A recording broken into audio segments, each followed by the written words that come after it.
Hi, everyone. It's Alissa, Coram, and Ed Carson from Investors Business Daily for a special IBD edition of Barron's Live today. We come on once a month, and it's always so fun to do this. Thanks so much for joining me today, Ed. Hey, thank you for having me. Yeah. Thanks to Barron's for having both of us, I guess we should say. It's great to be here. And today we're going to be talking about the buzziest buzz phrase right now in the stock market: AI, artificial intelligence. But there's a lot of noise to cut through, right, Ed? So today we're going to talk about how to find the true AI leaders, the winners, because not all artificial intelligence stocks are created equal. So we're going to go through some of the things that investors out there can look at to sort of decipher all of these different things out there to add those true winners to their portfolios. You ready to get started? Yes, we are.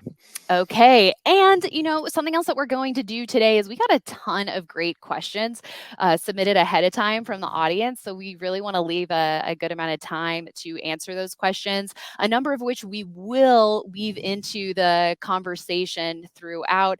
But a lot of really great questions here about this theme. But let's take a step back first. Artificial intelligence really has been that theme, Ed, this year that's been propelling the market forward. Why do you think that is?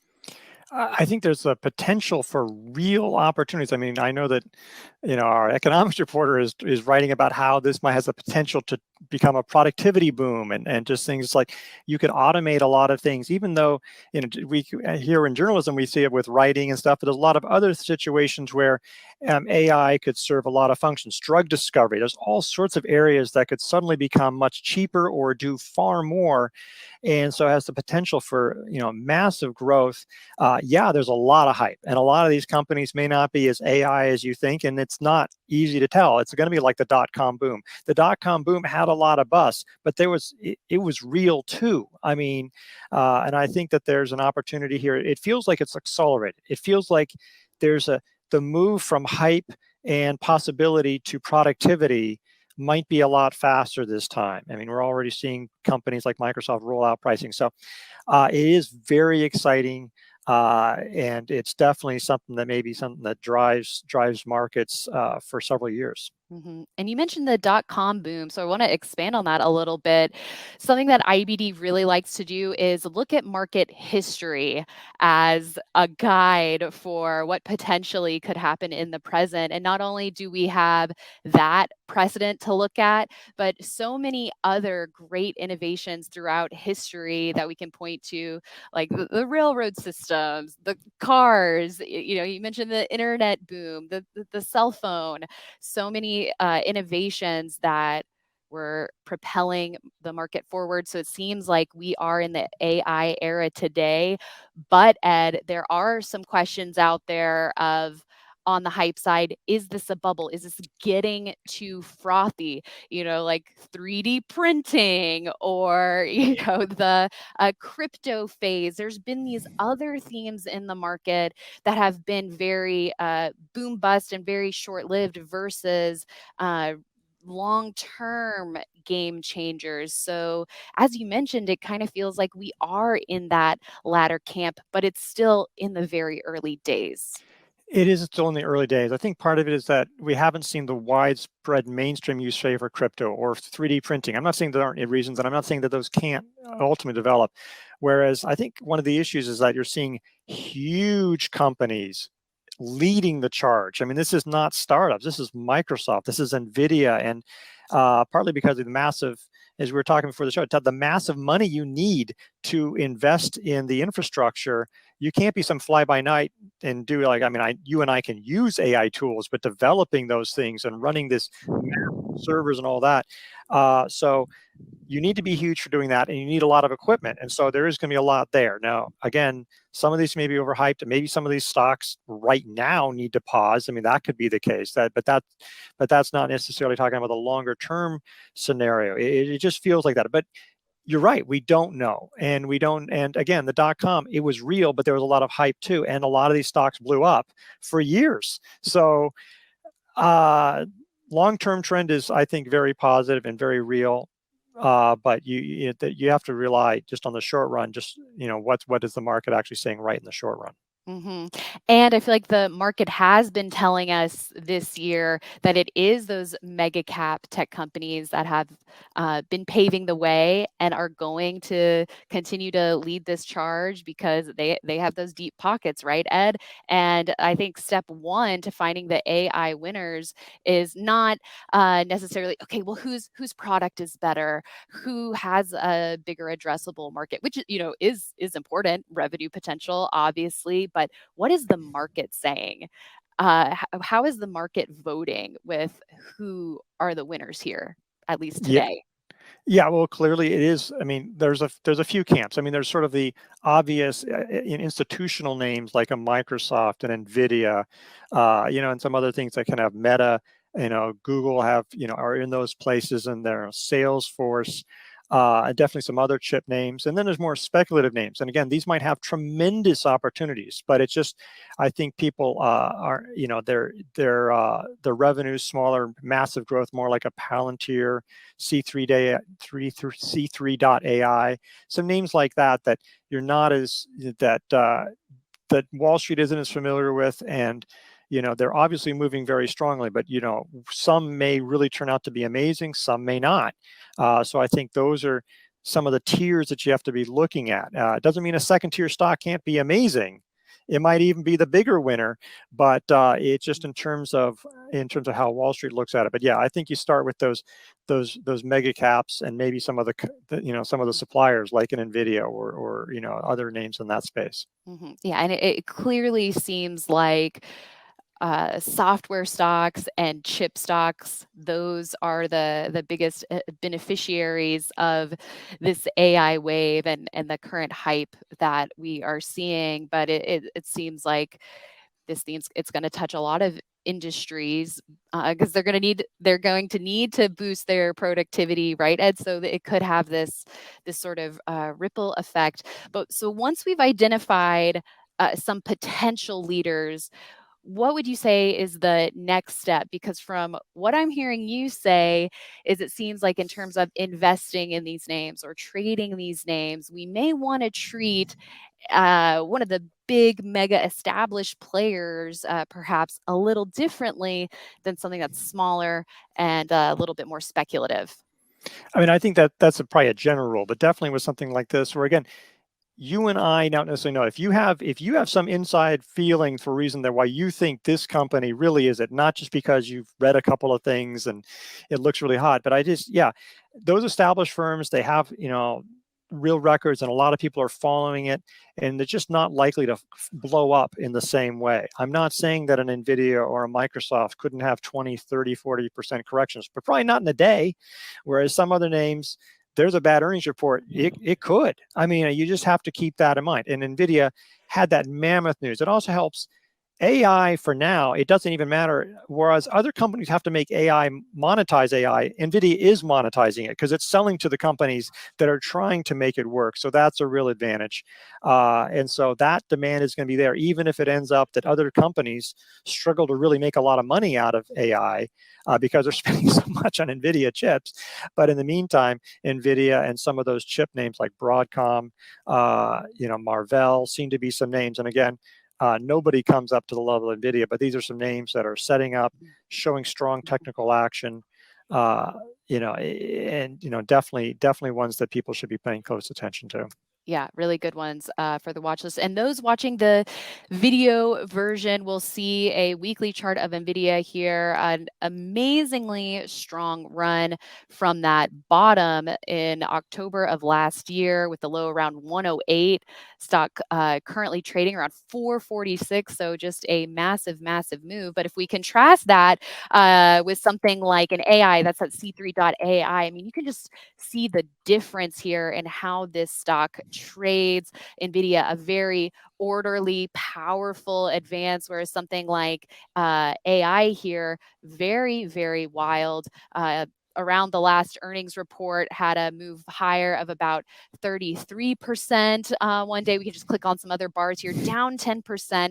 So really wild swings throughout this run here. So is this something that we should just buy and hold with a 10-year time horizon, Ed, because of Yeah, the promise here? yeah, I would not be doing that again. Look, this one tripled over a couple of months at one point. So it does go in these moves. So don't, it just has these massive moves back and forth. It's especially important that when you're looking at something like this to be buying it properly.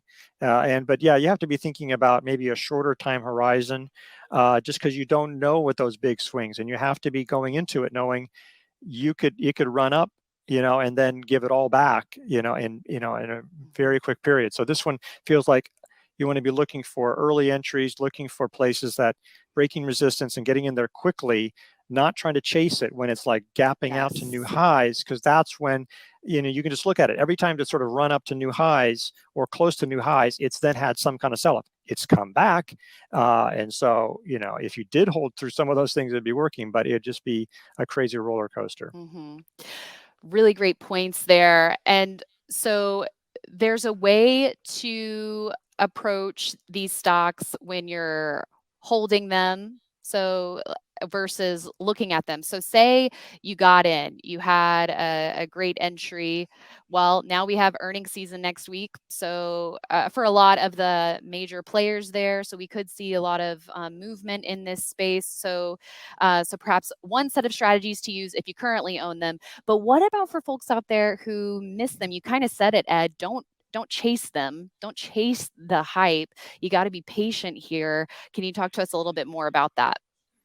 Yeah, I mean, I think that, in this situation, I mean, we've seen a number of stocks where they've tried to look like they're peaking above maybe possibly early entries or like the short-term levels, and then it's just the market has been struggling on that. So if you were really aggressive, getting above those kind of areas might be a place where you could, but it'd be great if it could come down to the 50-day line or 10-week line and then make a real convincing bounce, maybe as some of these earnings have come in. That would be able to feel like a little bit safer, a little bit room to room and get a cushion before the inevitable pullback, which is coming in. But because this one, look, this one's had some really big gains. I don't want to discount that. But we've talked about it a lot because it's moved so much. It just shows how much hype. But it's like it's still losing money. It doesn't have that much revenue. It's not, so I just keep that in mind. And the fundamentals aren't really there. They may come there, but they're not there yet. Whereas something like Nvidia, I know the growth is it isn't quite there. They've had some down numbers, but that next quarter is going to be huge. And they've said, so we know that the fundamentals are there. It's just a different story, a little safer. And, it's not like going to the store and which, cereals are popular or what other things they are, or which cars out there on the road are sort of popular. You can sort of get that sense. I don't have a sense. I don't have really which AI technology is better, other than just trying to read about it, which, Yeah, because it's still those early days. So I mentioned earnings coming up next week, and we've got Microsoft, we've got Meta, we've got Google parent Alphabet, to name a few. So what if they have big positive reactions to the earnings reports? Does that mean I should buy them?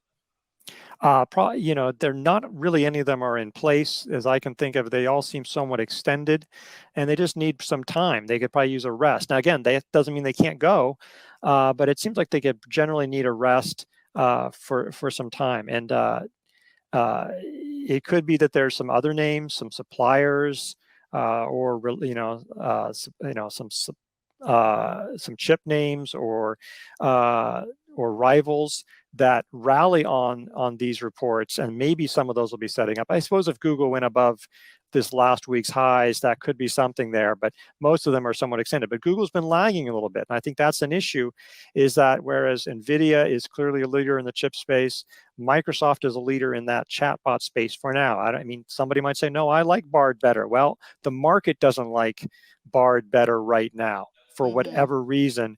And so there's, when while sometimes, the leaders are extended, but it's, do you buy an also ran or a laggard, or do you wait for another opportunity in the leader?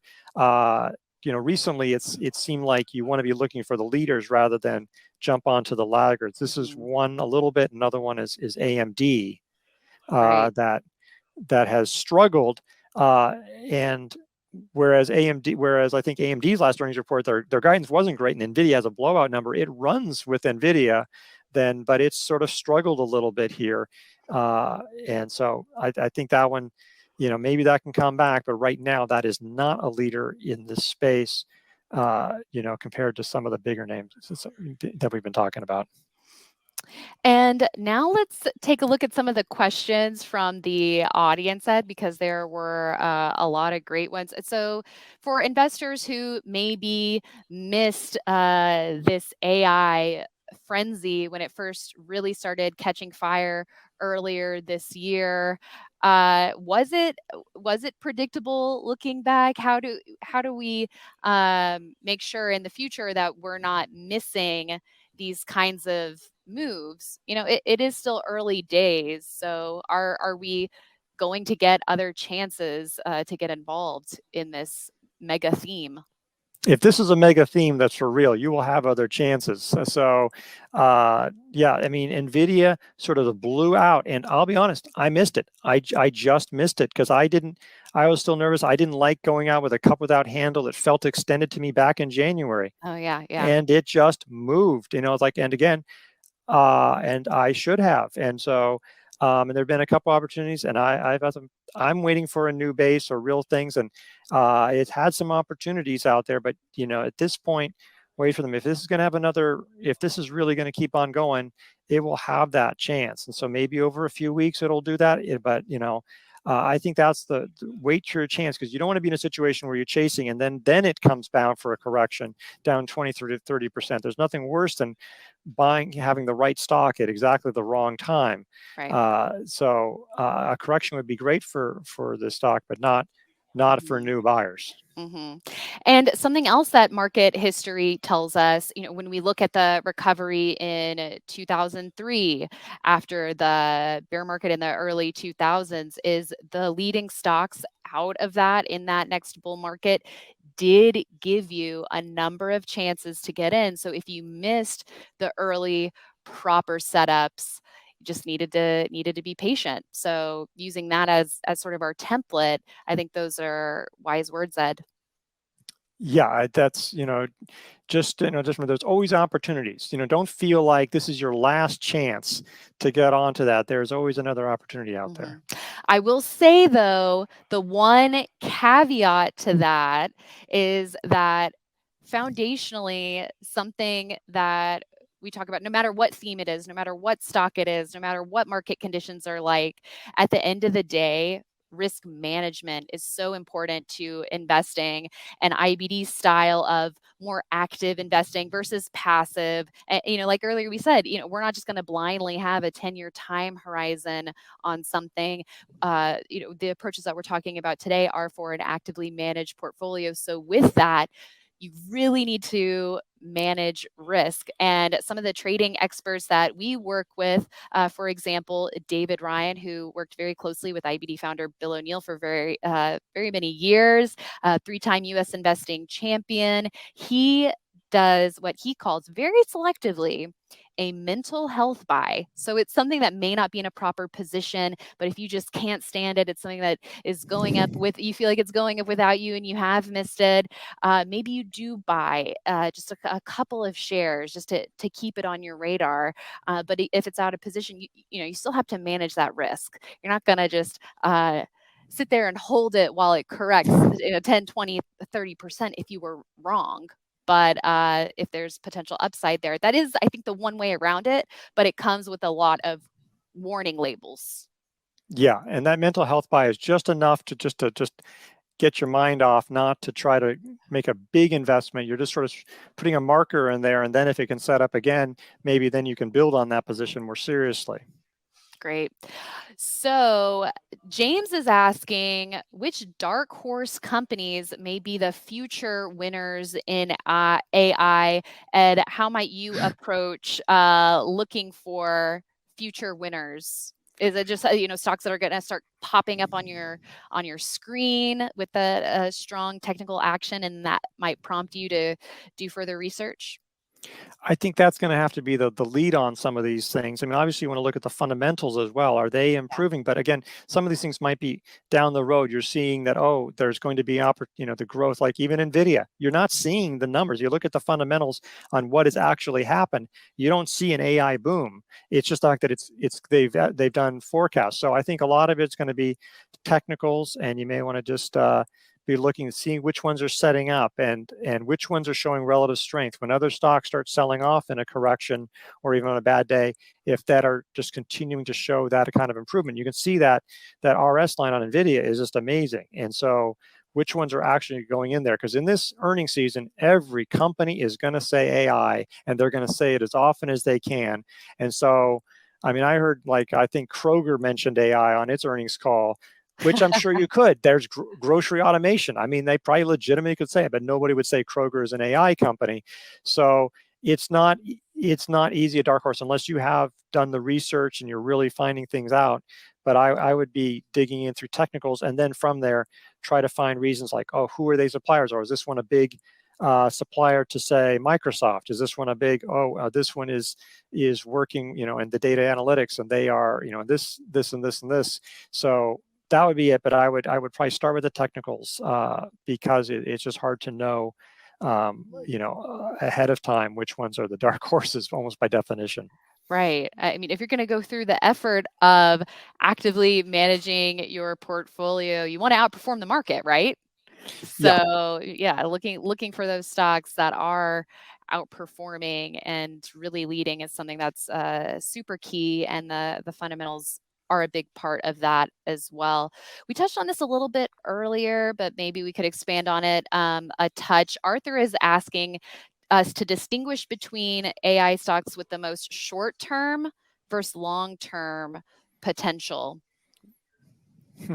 I mean, I think it's also more of I think of it more of an investing horizon.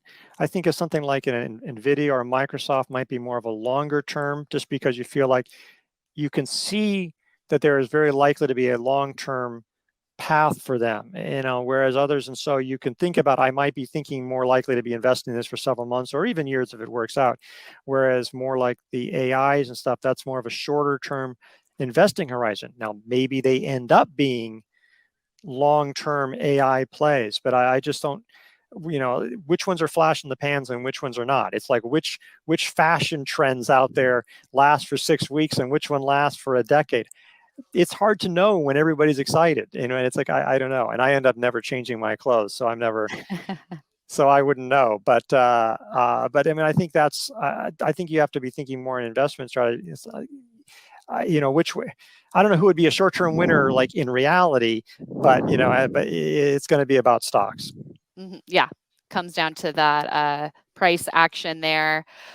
So in terms of how to play this theme with an ETF, that's David's question. What ETFs would you suggest for that? Because you can get pretty granular with thematic ETFs these days. So there are a number of robotics and AI ETFs, but honestly, you could also play the Magnificent Seven. Those are basically the AI stocks right now, right?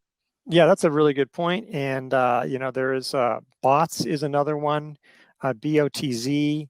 I'd have to look and see all, and definitely with any ETF, definitely look and see what's in there, because sometimes you look and you go like, really, really. I mean, I remember that, so or you don't like the weight of something. So I think that would be something. But you're right. The FANG stocks or the Magnificent Seven, that's really not a bad way to go, just with a little bit of safety. But yeah, I mean, IGV is a broad software name. There's other cloud software names. So there's different ways you can go with it. SMH, again, not all of them hitting the point right on. So there's that. But that would be a one way to.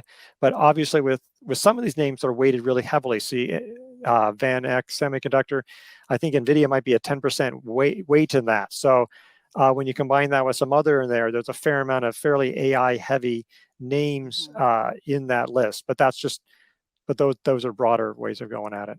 Right. Yeah. If you want to do it on a sector level. SMH, IGV, great thoughts there, Ed. You mentioned bots being one of the robotics and AI ETFs. This one's from Global X. I also want to say Robo. This is another one there. And then the Qs, QQQ, NASDAQ 100. You're going to get that AI exposure that way. We've also talked about QQEW, which is the equal weighted version of the NASDAQ 100. And if you want to get that Magnificent Seven or that FANG Plus exposure, you have FNGS, and that tracks the NYSE FANG Plus index, and FNGU. This is a triple leveraged version, but look at that, down almost 10% this week. So if you're talking about timing your buys, definitely want to be careful with that with leveraged ETFs. But not only on an individual stock level, but for an ETF too, maybe a little bit different. You can entries and exit rules for ETFs, but we often look at those entries and exits pretty similarly for ETFs as with individual stocks. Yeah, I may be more inclined, even more so, to do things off of moving averages with an ETF, right. But still very similar. That's usually how I do it. And again, a lot of these names looked extended just in general, a lot of growth names, and so that's what we're seeing right now. But obviously, have had huge runs and still look. Most of these things, like they're holding their 10-day, 21-day lines, they still look very healthy, even though they're just coming off, these big moves. Mm-hmm. And Stephen is asking, what would you say is the number one and the number two thing to look for in an AI company? What ancillary companies or support industries are investable and available to invest in? And I guess this goes back to, I know we've talked about chart action a lot, but I would say beyond that would be the fundamentals. What is this a reality? Is this a promise? The hope, the hype, or is this real for these companies? And I think we could get some answers or at least some more up-to-date projections come next week. Yeah, so I think that I agree. Like when Microsoft and Google, what they have to say about what they're forecasting going forward. Well, how is that starting to happen? I mean, are they starting to make money off of this? And then what that means, like that could mean really good news for suppliers. I mean, like an Nvidia, a Broadcom, an Arista Networks.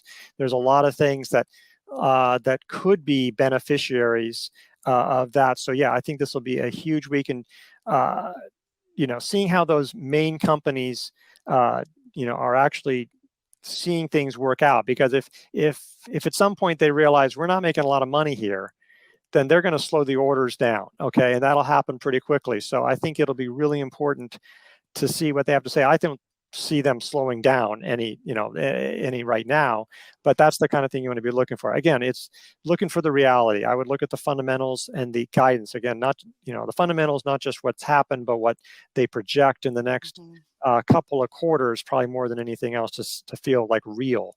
Anything else. And it seems like, none of these companies are operating in a vacuum, right? There's going to be, and we're already starting to see partnerships and alliances. Do you think we could be seeing more of that, Ed? I think there'll be a lot of that because people don't want to miss out. These companies probably don't want to miss out, and they're probably not sure what's going to work and what's not, and they're trying to find industries to work with, like who's going to team up. People talk about with the medical community. Who's going to team up with it. I bet there's all sorts of efforts by these AI developers. Really, where can we find the real growth opportunities, and who's going to optimize with Nvidia chips? So yes, tons of partnerships. I'll be honest, partnerships are free to announce. It's a lot cheaper than a $5 billion investment or something. But so yes, I think there'll be a lot of partnerships and alliances, and that's something else to have to sift through, because there's going to be a lot of announcements, and when every 5 words on a press release is AI from all the companies, it's not going to be easy to see. To figure that out, and that's again why we rely on the charts so much to sort of filter out that what is the collective market wisdom out of all that from all these things that we're going to be hearing and seeing in the coming months and years. Yes. Well, Ed, we know that a lot of these AI related stocks have run up quite a bit over the last couple of months, and we talked about a potential positive scenario if the news flow is perceived as net positive this earnings season. But what about negative? I mean, we did see Tesla and Netflix disappoint and sell off. So what if these AI related companies aren't quite there yet and disappoint? If they sell off, what should the move for investors be? Well, I mean, it depends on what their cushion is and like how violent the sell-off is. But at some point, if you're seeing like a lot of these names sort of start breaking below some support levels, they probably want to be taking, you know, profits along the way. Yeah, we could see something like if Microsoft and Google, they say like, you know what, we're seeing a lot of interest in other things, but it's a long way before we see substantial revenue and all of us. And how that, I don't know how that would be reacted to. I mean, we'll have to see. But yeah, that would be something to be, maybe the hype gets rolled back a little bit. So yeah, you would want to maybe take some partial profits in some of these things, especially if they're really outsized, Mhm. positions. So again, that's a difficult thing. Selling winners is one of the hardest things because there's not an easy way of doing that, but maybe just taking a little bit off the top or close to the top, and that makes it Mhm. easier to hold the rest, or you feel better about it when you do have to sell. If it then really sells off, you at least feel like at least I got near the top on some of it. So I think psychologically, selling into strength or selling what may be just a near-term top Mhm. is healthy for psychologically as you handle these winners.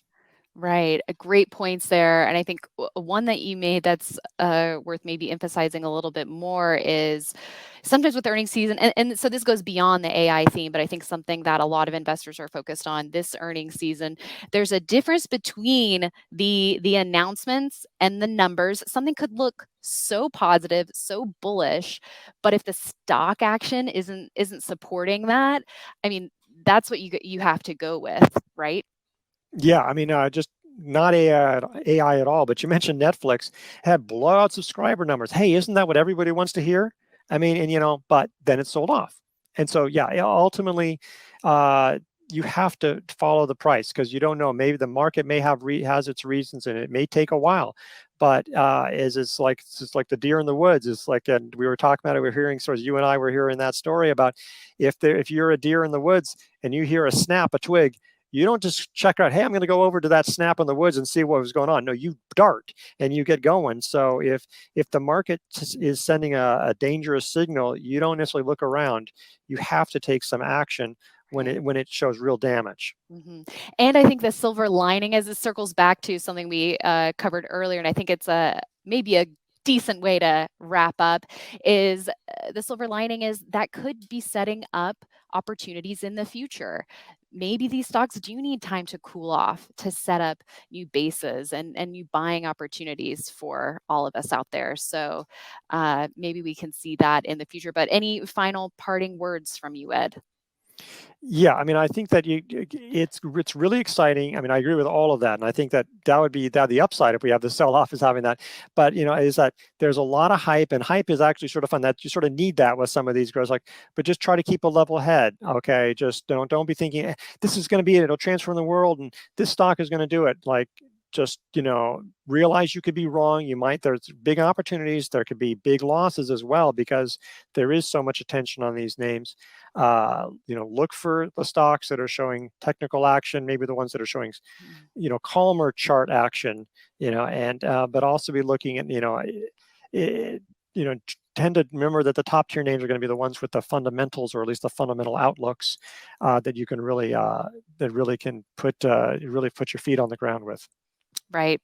And if you want more information about what we're talking about and analysis of these AI leaders and other market leaders in real time, we cover that every morning on IBD Live. And you can go to investors.com/IBD Live for more details on our show that we do. And Ed, we talked a lot about the big names and focus right now. But IBD is also all about finding hidden gems, because it doesn't, at the end of the day, really matter what the name is on that chart. It matters what the stock is doing, and what the fundamentals are looking like. So we can get a lot of those hidden gems coming up on our screens, and we are sure to do our best to cover those as well, and we'll continue to do so.